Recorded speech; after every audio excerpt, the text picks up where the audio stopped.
여러분 안녕하세요. 현상에 대한 분석을 통해서 문제의 본질을 파악하고 나아가 진실에 가까이 가고자 노력하는 김로벨 TV입니다. 오늘은 관종에 대해서 얘기하겠습니다. 제가 나이가 들면서 남을 비난하거나 비판하지 말자 또는 그게 이제 꺼려졌는데 오늘은 좀 비판을 하겠습니다. 얼마 전에 이제 댓글에 제 유튜브 댓글이 올라왔다가 아마 지워진 것 같아요. 근데 그 내용은 요지를 말하면 너 참 재수없다. 왜 중립인 척 하냐? 그러니까 뭐 남을 잘 비판하지 않으니까 뭐 그런 그 글이 올라온 적이 있는데 저는 뭐 그 상관하지 않습니다. 오늘은 비난이 아니라 비판을 좀 하겠습니다. 관종. 판이 벌어지니까 또 이 관종들이 등장했다. 요지가 그겁니다. 현대 사회 들어와 가지고 뭐 소위 이제 개인의 소외감 그런 게 심해지면서 관심을 받으려는 사람이 많아졌다. 그래서 무슨 관심종자 뭐 이런 그 얘기가 나오는데 이게 우리나라는 이런 관종을 부추기는 사회가 된 것 같습니다. 사실 몇 년 전까지 저는 이 관종이란 단어를 잘 몰랐습니다. SNS에서 많이 쓰였는데 지금은 이제 일반 언론에서도 많이 사용되고 있습니다. 관종함이 비속어죠. 근데 그것이 관심종자의 그 라는 라는 거를 이제 알게 됐습니다. 다른 말로 말하면 이제 관심병이라고 합니다. 관심병 환자죠. 즉 타인에게 주목받고 싶어서 정도가 심할 정도로 사람들의 관심을 과도하게 이끄는 병폐다. 일종의 이제 병이라 그거죠. 그걸 줄여서 관종이라고 하는데 그걸 또 한자로 어떤 사람은 이 관종이다, 관심종자다 이렇게 말하시는 분들도 있고 그 으뜸종자를 써서 관종이다. 이건 뭐냐? 그러니까 이제 정도가 심하기 때문에 옛날 왕을 부르던 조를 붙여가지고 완전히 뭐 왕자병 관심을 끌으려는 왕자병 환자다 그렇게 라고 또 풀이하는 사람도 있습니다. 영어로는 attention seeker라는 말은 제가 들어봤는데 또 찾아보니까 또 attention whore 라고 표현한다고 그러는데 이런 표현은 제가 별로 들어본 것 같지 않고 그 다음에 이 whore라는 단어가 굉장히 나쁜 뜻 아닙니까? 그래서 그냥 뭐 attention seeker라고 이해하시면 될 것 같습니다. 심리적으로는 뭐 여러 종류가 있는데 이건 심리적인 겁니다. 연극성 성격 장애 이것도 이제 관종이죠. 관심을 받고 싶어 하는 성격이 병적일 정도이다. 이런 사람 주위에서 구체적인 예를 안 들어도 많이 볼 수 있습니다. 그 다음에 요거는 우리가 이제 흔히 볼 수 있는 거죠. 뮌하우젠 증후군이라고 관심을 받고 싶어서 이제 아프다고 그러죠. 질병을 꾸며내는 경우. 그래서 이 어린애들 중에 뭐 동생이 태어나고 그리고 자기한테 엄마가 관심을 잘 안 보이면 어디 아프다 그러죠. 그래서 이 관심을 받고 싶어 해서 질병 아프다고 자꾸 그러는 경우를 이것도 관종인데 뮌하우젠 증후군이라고 합니다. 이거하고 관련해서 제가 오래전에 읽었던 그 배 아픈 아이라는 단편소설 우리나라 사람이 쓴 겁니다. 있는데 자세한 거는 소개해 드리지 않도록 하겠습니다. 그 다음에 우리가 많이 볼 수 있는 게 공상허언증입니다. 허언이에요. 허언이란 게 뭡니까? 거짓말이죠. 거짓말을 해서 사람들로부터 관심을 받고자 하는 거죠. 우리 주변에도 많고 이제 방송을 보다 보면은 이런 사람들이 이제 많이 보이죠. 이 관종이 우리나라에 어떤 식으로 나타나나 하면은 대표적인 게 어떤 상업적인 목적, 그러니까 회사 말고 노이즈 마케팅이라 그러죠. 그래서 뭐 누구랑 사귄다, 뭐 또는 뭐 노출 심한 옷을 입었다, 그러니까 연예인, 그다음에 정치인이 굉장히 많습니다. 그래서 이 시끄럽게 해가지고 관심을 끌으려고 하는 거, 그걸 노이즈 마케팅이라고 하지 않습니까? 그다음에 악성 댓글, 이것도 관종이라고 합니다. 악성 댓글을 따라서 붙여가지고 이제 관심을 받는 거죠. 그다음에 기자들이 쓰는 가짜 뉴스, 예. 이거 아주 심각하죠. 미국에서는 그걸 이제 페이크 뉴스라고 하지 않습니까? 저는 일반 언론, 뭐 공중파 방송이나 뭐 종편을 포함하고 신문도 포함해가지고 한 3분의 2가 저는 페이크 뉴스라고 봅니다. 이 페이크라는 게 없는 걸 만들어내기도 하고 진실에 또는 사실의 반만 보도하죠. 예. 이런 걸 이제 그래서 그 구독자나 시청자들의 판단을 호도하는 겁니다. 이건 이제 가짜 뉴스. 그게 한 3분의 2 정도 된다고 봅니다. 그다음에 심지어 자작극을 벌입니다. 예, 자작극을 벌이고 허언증 아까 말씀드렸고 그다음에 범죄를 벌이기도 해요. 예, 그래서 아주 극단적인 경우죠. 그러다 보니까 이제 음모론이 많이 나오죠. 뭐 유튜브에도 음모론 소개하는 게 많이 있지 않습니까? 또는 유튜버들이 주장하는 내용이 음모론이 많이 있죠. 그러다 보니까 뭐 김로벨 TV도 또 그를 진행하는 김로벨도 관종 아니냐 뭐 그런 오해를 받을 수 있는데 뭐 그거 할 수 없죠. 그건 제가 감수해야 될 부분이라고 봅니다.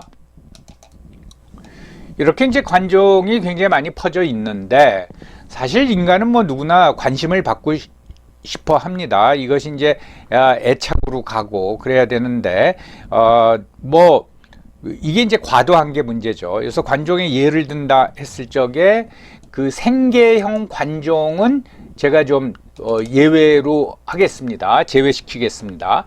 방송을 이제 보다 보면은 좀 한물간 연예인 이런 사람들 또는 유명인이 나와서 망가지는 모습을 보이고 또 어설픈 개인기를 보이고 하면서 방송에 계속 출연하는 사람이 있죠. 굉장히 그 거부감이 드는 게 있었지만은 속 사정을 알고 보면은 그 사람들 같은 경우에는 방송 출연 말고는 적당히 자기가 수입을 올릴 그러니까 소득을 올릴 방법이 없다는 거예요. 그러니까 방송에 계속 출연해야 되니까 시청자들의 관심을 끌기 위해서 그런 이제 망가지는 모습을 보이기 때문에 이거는 그리고 이제 그러다 보면은 시청자들도 그들의 그런 모습에 식상하게 되면 자연히 퇴출이 됩니다. 그래서 생계형 관종은 제외시키도록 하겠습니다. 자, 외국 사례를 들면은 뭐 수도 없이 많지만은 대표적인 예를 저는 페리스 힐튼을 들고 싶어요. 1981년생이고 한 10대 후반서부터 20대까지 정말 별별 모습을 다 보였죠. 페리스 힐튼은 그 힐튼 호텔 체인망을 가지고 있는 힐튼가의 3대 후손입니다. 소위 말해서 힐튼가 상속녀라고 하죠. 부모님은 아직 살아 있는 걸로 알고 있어요. 뭐 그렇게 요 사진에서 보이지만은 사실 미인도 아니고 그렇게 글래머도 아닌데 왜 이렇게 노출을 좋아하는지 노출, 막말, 그리고 광란 파티 그리고 마지막에는 섹스 비디오까지도 유출이 됐습니다. 그러니까 이 관심을 안 끌으면은 인생이 뭐 무의미하다고 느낄까, 너무 심심하다 느낄까. 한 10년 굉장히 시끄러웠습니다. 이 페리스 힐턴이 대표적인 관종이라고 할 수 있겠습니다. 그러면 이제 우리나라의 예를 들죠. 잘 아시겠지만은 재작년인가요? 윤지호. 사실 윤지호가 누군지 그런 젊은 그 여성 연예인이 있었는지 누가 알았습니까? 뭐 장자연 사건을 재조명한다 그러면서 친구다, 유일한 증인이다 하고 혜성같이 나타났죠. 정말 대단했습니다. 한 2달 동안. 예. 그러더니 언론의 그 각광을 받고 스포트라이트를 받고 뭐 캐나다에서 진실을 밝히기 위해서 나왔다 하면서 뭐 유튜브도 하고 그다음에 후원금도 받고 그래서 무슨 사기 혐의로 이제 고발까지 당한 걸로 알고 있습니다. 그리고 유튜브도 굉장히 활발히 했는데 이제 관심이 멀어지니까 지금은 시들해진 것 같습니다. 그다음에 이제 조성은도 박지원 원장 그러니까 고발 사주 하고 관련된 조성은 씨도 저는 관종으로 봅니다. 이 관심을 가지고 TV 카메라가 몰려가니까 신나서 뭐 얘기하죠. 그런 관심을 즐기는 거죠. 그래서 말하면서 우리 원장님은 뭐 하트 뿅뿅. 참 정말 이게 그 대천 그 화천 대유 사건이 일어나지 않았으면은 이게 계속 조명이 됐을 텐데 잘 된 건지 못된 건지 조성은 씨의 관종 성향에는 이제 그 안 좋은 거지만은 묻혀버리고 버렸어요. 박지원 원장한테는 아주 좋은 일이었겠지만요. 결국은 이런 걸 통해 가지고 듣보잡에서 유명인이 되는 거예요. 그걸 즐기는 거예요. 예. 그래서 자기의 마치 사회적 영향력이나 위치가 올라간 것 같은 착각에 빠지는 거죠. 예. 그 다음에 이제 윤지호를 그 캐나다에서 데려오는데 뭐 포섭한 거죠. 주연 노릇을 한 안민석 의원, 관종이죠. 예. 뭐 그리고 허언을 많이 하죠. 그 박근혜 대통령 비자금이 300조 원이다. 자기가 그것을 찾아보기 위해서 독일도 방문하고 뭐 스위스도 갔다 왔다. 하는데 스위스 은행에다가 쌓아놨겠죠. 300조 원이 있었으면. 그러면 한국 국회의원이 가가지고서는 그 은행 뭐 모르겠어요. 창구 직원하고 말이나 제대로 붙였는지 모르겠어요. 이 진짜 이 말도 안 되는 내용을 그 허언을 그거를 그 언론에 보도하는 정말 우리나라 언론도 말이 안 되는 거죠. 여러분 300조 원이면 3천억 달러입니다. 3천억 달러면요. 삼성 1년 매출이 250에서 300조 원입니다. 예. 그러면은 그런 삼성전자가 어떤 기업이냐? 메모리 반도체 시장 점유율이 40%가 돼야 되고 스마트폰을 1년에 3억 개 정도 파는 기업입니다. 그런 1년 매출을 박근혜 대통령이 비자금으로 어디다 쌓아놨다. 이런 말도 안 되는 얘기를 해요. 예. 그리고 김용옥 과거 이제 교수였죠. 예. 참 진짜 1980년대 중반에 혜성처럼 뭐 하버드 대학 철학 박사다 해가지고 나타나가지고 좋은 걸 많이 썼어요. 그건 저는 뭐 인정을 합니다. 그러면 거기서 학문 분야에서 끝내야 될 텐데 대통령 선거 때마다 나타나요. 그러면 혹시 기회가 되면 1987년도, 1992년도, 1997년도 대통령 선거 끝나고 노태우 대통령, 그리고 김대중 대통령, 그 다음에 노무현 대통령이 당선됐을 적에 그 사람이 쓴 글을 보시기 바랍니다. 그 용비어천가도 그런 용비어천가가 없어요. 새로운 대통령이 당선될 때마다 이건 개벽이다 하는 식으로 극찬을 했는데 제가 기억하고는 2007년도인가요? 대통령 선거를 마지막으로 언론서 더 이상 취급해 주지 않습니다. 지금은 가끔 유튜브에 나오는데 오래된 필름들만 나오고 있습니다. 대표적인 이제 관종이라고 하겠어요. 그 다음에 요전에 그 서울시장 선거 관련된 영상에서 제가 그 한번 소개했듯이 이 나경원 의원, 예, 지금도 의원인지 그것도 까먹었어요. 안 낄 때 다 끼죠. 예, 안 낄 때 다 끼었는데 요번에 판이 벌어졌는데 요번에는 왜 안 끼었는지 잘 이해가 안 가요. 이제 나이도 들고 그래서 그런지 정말 한 십몇 년 동안 낄 때 안 낄 때 다 끼었습니다. 예, 그래서 관종이라고 누가 불렀어요. 예, 그런 부분도 있고 그 다음에 손학규 의원, 예. 파란만장하죠. 1993년도에 정계에 그 서강대 교수로 있다가 정계에 입문해가지고 뭐 장관도 지내고 여러 당 대표도 지내고 뭐 그런데 2014년에 정계 은퇴 선언을 했습니다. 오케이, 나 정치 안 한다. 좋아요. 그러고 나서 전남 강진군에 있는 만덕산 토굴에 들어가서 생활했어요. 여러분 정계 은퇴한 사람은 왜 토굴 생활을 합니까? 2년 가까이 토굴 생활을 하는데 뭐 토굴에만 있었는지 중간에 뭐 가끔 서울에 올라왔는지 모르지만은 이제 토굴 가는 것 자체가 일종의 관종이죠. 그러다가 작년쯤 돼가지고 흐지부지 돼서 이제 별로 관심을 안 받고 있는데 어떻게 될지 모르겠습니다. 또 어떤 모습으로 나타날지. 대표적인 그 관종이 허경영이죠. 허경영. 뭐 자기 뭐 무슨 마을이라 그럴까? 뭐 그런 것도 가지고 있고 재산도 많다고 하는데 저는 뭐 이분하고 직접 만나서 대화를 해봐서 압니다. 그러니까 벌써 세인의 관심을 받기 전에 2000년도니까 벌써 20년이 됐대요. 됐네요. 그때 보면은 뭐 말을 하는데 내가 뭐 그 박정희 대통령의 양아들이었고 박근혜와 비밀 결혼을 했고 아마 이런 내용으로 고소까지 당해가지고 유죄 판결 받은 걸로 알고 있어요. 참 이런 허언도 아니 자기 양아들을 자기 딸하고 결혼을 시킵니까? 예. 뭐 아직도 이런 헛소리를 하면서 관심을 끌고 있고 추종자들도 꽤 많은 걸로 알고 있습니다. 그다음에 조국이죠. 예.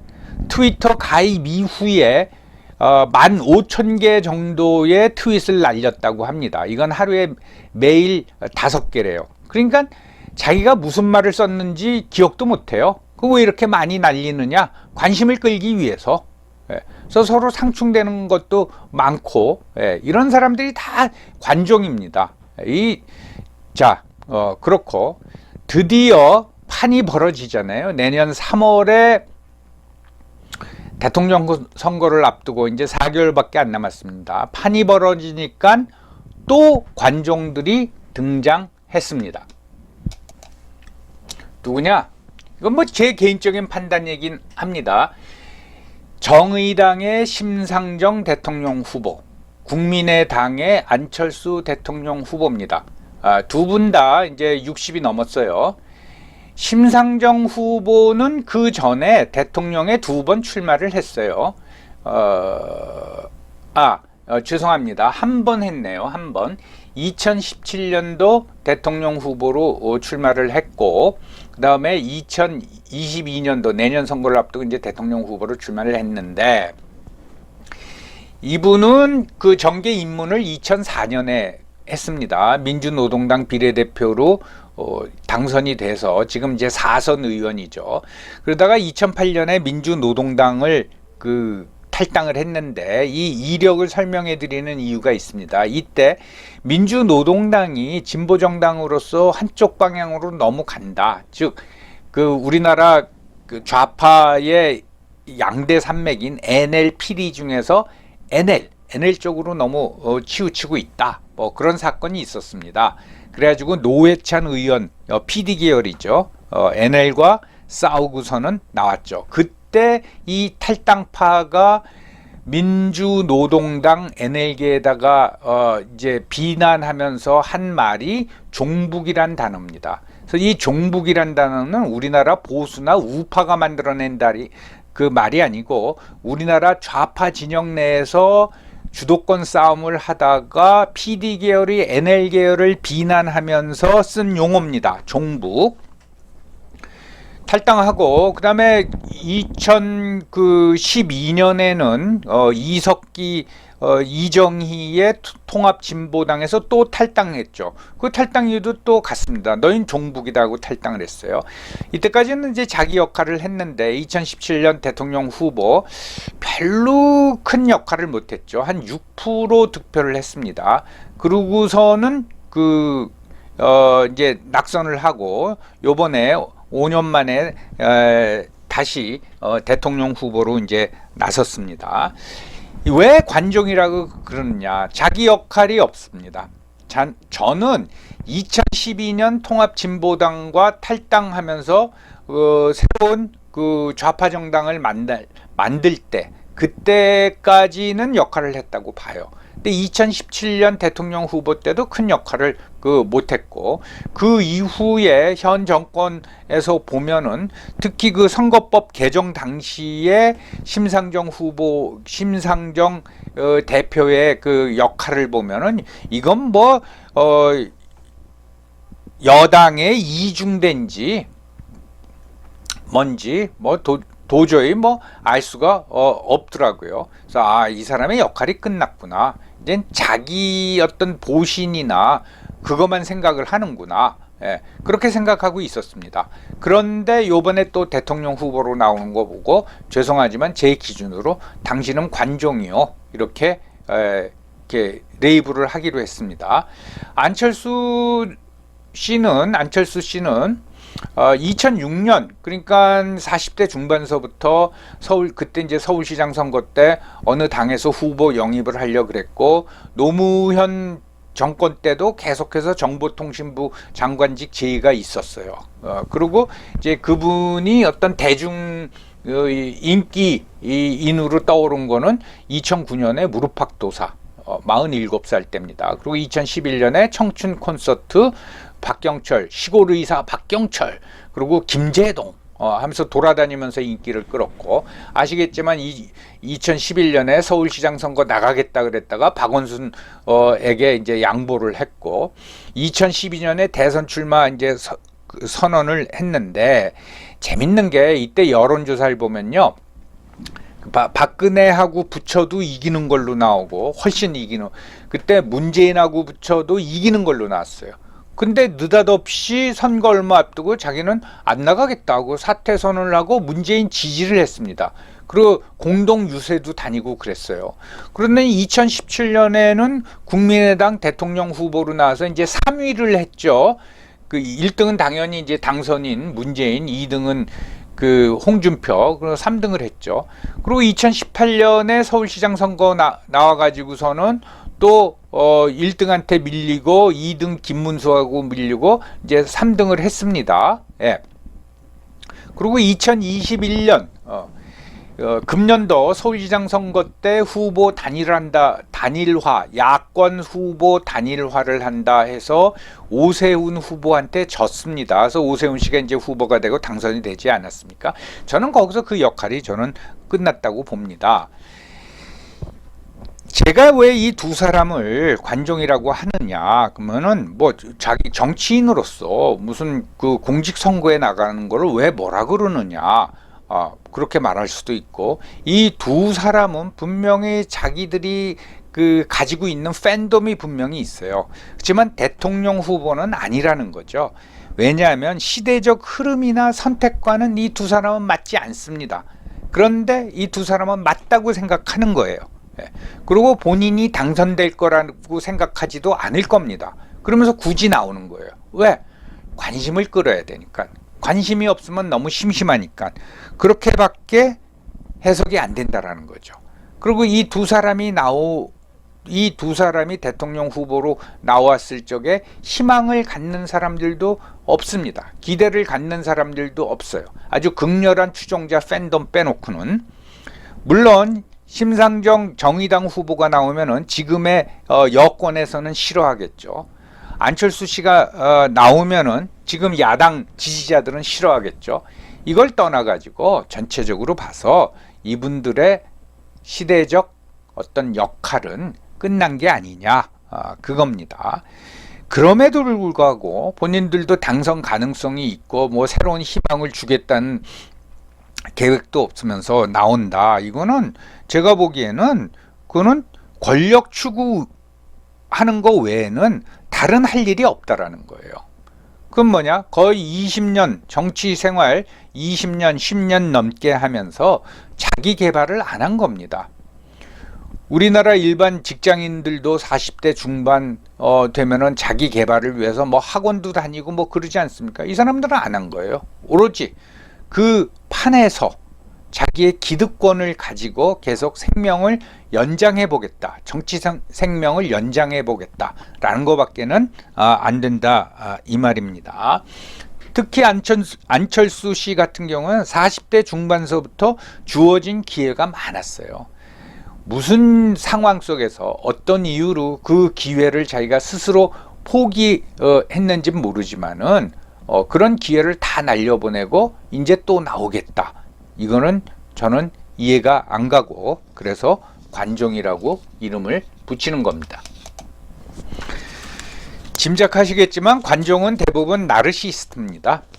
이 사람들은 자기네들이 그 관심을 끌려고 부단히 노력하는 게 그런 행동이 타인에게 피해를 준다라는 걸 인식을 못해요. 그래서 나르시스트입니다.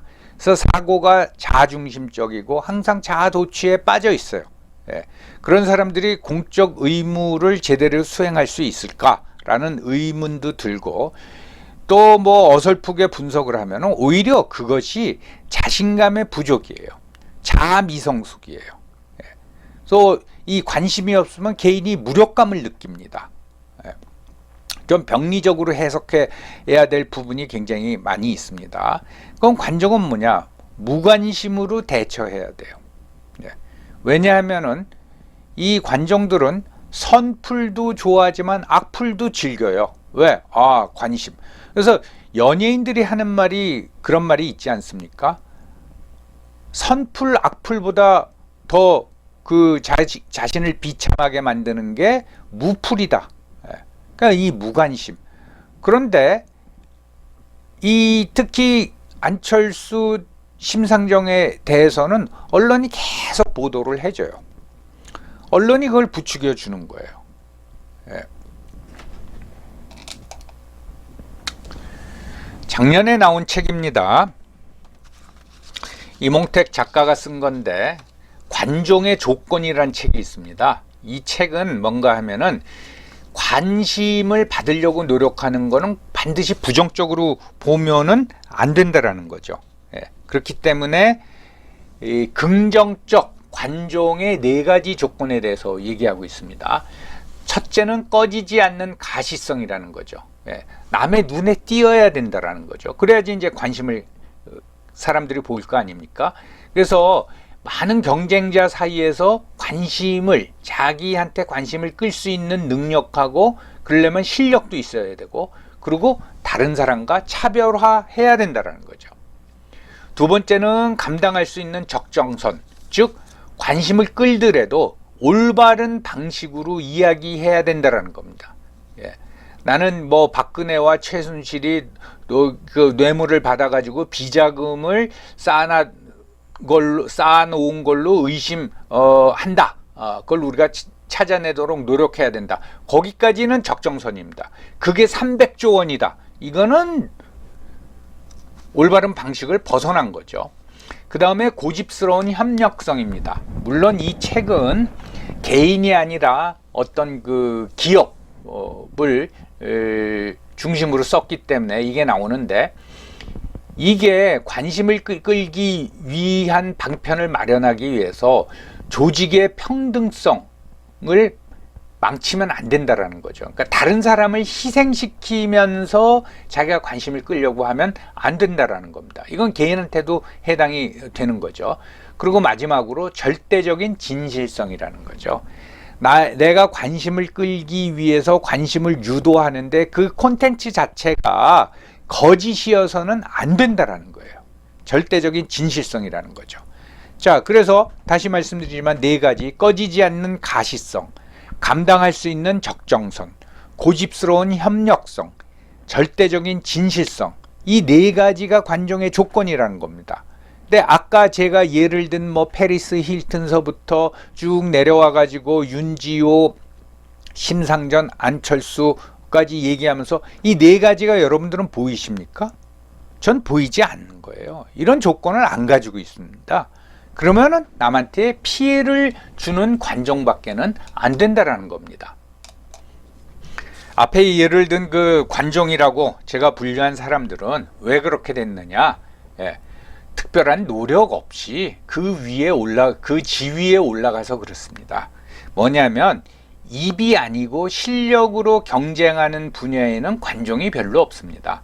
여러분, 야구하면 뭡니까? 홈런하면 이승엽, 안타하면 양준혁 아닙니까? 예. 이 사람들이 관종입니까? 그 분야에 최고 올라섰죠. 그런데 나이가 들고 실력이 밀리면 내려오는 거예요. 예. 축구에서 이동국, 박지성도 마찬가지 아닙니까? 이동국 40 넘어서까지 우리나라 뭐 각종 공격수로서의 각종 기록은 다 세웠는데 자기가 생각하고, 야, 계속 여기서 뭉개다가는 내 후배한테 밟히겠다. 그러면 내려오는 거예요. 이분들보다도 저는 앞에 말한 관종들이 못한다고, 못한 사람들이라고 저는 봅니다. 도널드 트럼프 미국 전 대통령, 분명히 관종입니다. 그건 부인할 수가 없어요. 그런데 그 사람은 트럼피즘이라는 걸 만들었어요. 그게 뭐냐? 이제 삼각 지배 연합이라 그러죠. 미국의 워싱턴의 부패 정치인. 그거를 워싱턴 그 스왑프라고 그랬어요. 그래서 자기가 대통령이 되면 워싱턴 스왑프, 워싱턴의 늪, 그 물을 다 빼버리겠다. 그 부패 정치인을 다 축출해내겠다. 그런 거.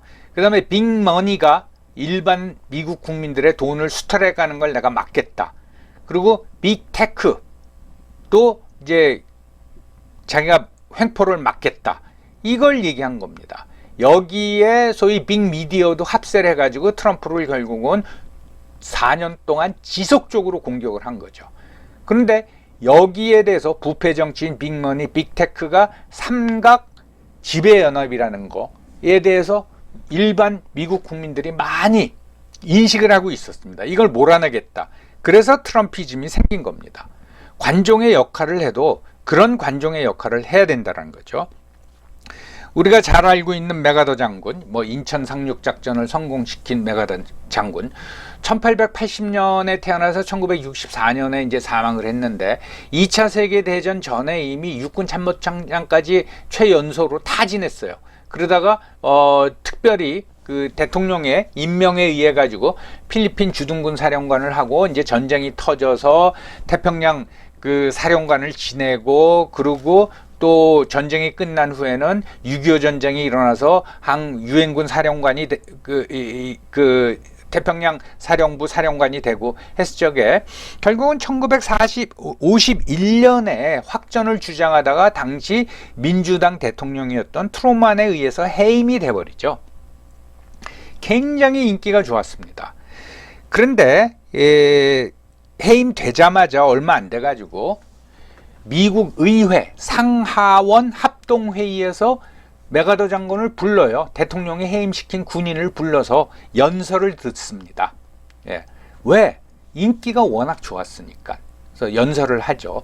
그리고 이제 뭐 은퇴를 한 거죠. 은퇴를 하고 있다가 공식으로 은퇴 연설을 한 거는 1962년, 그러니까 죽기 얼마 전입니다. 5월 12일 날 자기가 졸업하고 또 교장을 지낸 미군 육군사관학교, 그러니까 웨스트 포인트에서 연설을 하면서 그 유명한 All the soldiers never die, just fade away. 노병은 죽지 않는다, 다만 사라져 갈 뿐이다. 라는 명언. 물론 이거는 메가더 장군이 만든 용어는 아닙니다. 옛날 고대 로마 시에서 따온 거라고 합니다. 이 노병은 죽지 않는다, 사라져 버린다. 자, 어떤 업적을 내면은 그 업적은 죽는 게 아닙니다. 그 인물은 무대 뒤편으로 사라지는 거죠. 그렇지 않은 사람이 너무 많다라는 거예요. 예. 이게 왜 이렇게 됐느냐? 제가 주변 사람들한테 농담으로 오래전서부터 한 얘기가 있습니다. 이런 관종이 너무 많아지는 걸 보고 유치원서부터 우리는 관종을 부추기는 사회다. 유치원서 뭘 가르치냐? 노래를 가르치잖아요. 텔레비전에 내가 나왔으면 정말 좋겠네, 정말 좋겠네. 뭔가 이렇게 남한테 관심을 받아야지. 그리고 나 텔레비전 나왔어. 그럼 막 관심을. 예. 이러니 누구나 관종이 되고 싶은 생각이 안 들겠어요? 예. 이런 관종은 철면피입니다. 철면피. 여러분, 철면피가 권력을 갖고 지배하는 세상에 과연 바람직한 세상인가요?